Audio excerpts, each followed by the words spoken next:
attaque. Nous sommes là depuis plus de 20 mois pour demander, exiger un cessez-le-feu total et immédiat à Gaza.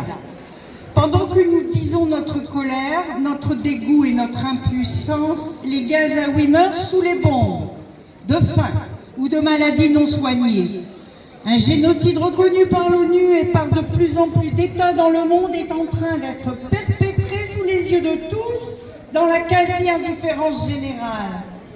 Les condamnations et mandats d'arrêt lancés contre Netanyahou et un de ses ministres d'extrême droite restent sans effet, sous les yeux de tous également. Certains pays européens, dont l'Espagne, agissent contre la politique génocidaire de Netanyahou et confirment fortement leur désaccord en dénonçant des contrats commerciaux, par exemple. Partout dans le monde, des manifestations ont lieu pour dénoncer le génocide en cours à Gaza et exiger des sanctions contre ce régime colonialiste et génocidaire. Certaines regroupent des milliers de personnes, d'autres seulement une centaine. Mais nous continuerons à témoigner de notre condamnation totale de ce qui se passe à Gaza, mais également en Cisjordanie. Petit territoire éclaté entre les villages palestiniens et des milliers de colonies illégales.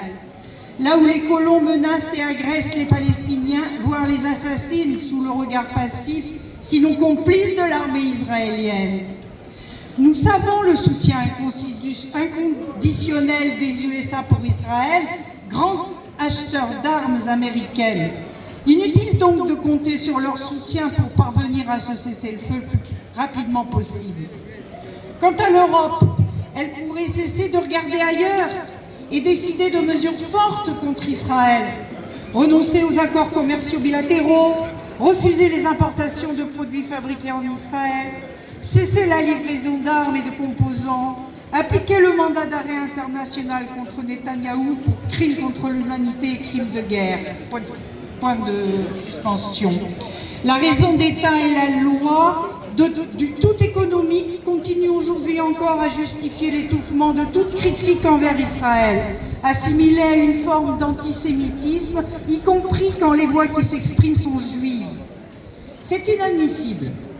Israël semble le seul pays du monde à bénéficier d'un statut bien particulier.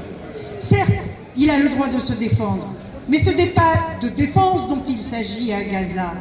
C'est d'un génocide qui prend place dans la longue et douloureuse histoire de la Palestine depuis 1947. Netanyahou et son gouvernement rêvent de poursuivre la Nakba afin de construire un Israël de la mer au Jourdain. Or, 50% de la population de Gaza est constituée de mineurs. Alors, ne pourrait-on pas dénoncer un infanticide de masse? Bien sûr, nous sommes attentifs aux négociations en cours pour une trêve. Mais nous savons bien qu'une trêve n'est pas un cessez-le-feu. Et malgré les bombes, la famine, le manque de soins, les destructions, les pollutions organisées par l'État d'Israël, les Palestiniens et Palestiniennes résistent encore au désespoir. Nous restons à leur côté. La Palestine vivra. Vive la Palestine! Bravo!